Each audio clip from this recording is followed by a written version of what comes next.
কালৰো কাল বোলে বিপৰীত কাল, হৰিণে চেলেকে বাঘৰ গাল। আজি এটা কমেডি ভিডিঅ' আপোনালোকলৈ আগবঢ়ালোঁ।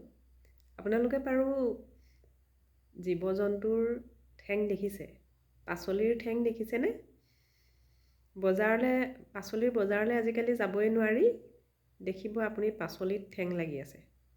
আমি পাচলিটোহে কিনিবলৈ যাওঁ, পাচলিৰ ঠেংটো আমাক কি কৰিবলৈ?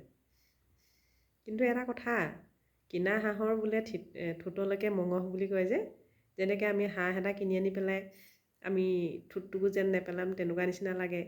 ঠেং পাখিকেইটা পুৰি পিনি আমি খৰিকাত দি আমি খাওঁ।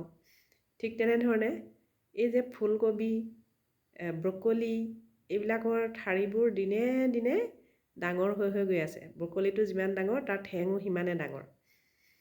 এতিয়া আমি মধ্যবিত্ত পৰিয়ালৰ মানুহ, এতিয়া কিনি আনি পেলাই কিনা হাঁহৰ যিহেতু ঠোঁটলৈকে মঙহ, আমি ব্ৰকলিৰ ঠেংটো বা ফুলকবিৰ ঠেংটো আমি পেলাই দিব নোৱাৰোঁ।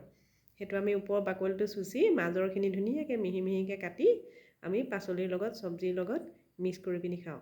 আপোনালোকে কিমানে বাৰু ব্ৰকলি আৰু ফুলকবিৰ ঠাৰি খায় জনাবচোন দেই কমেণ্টত।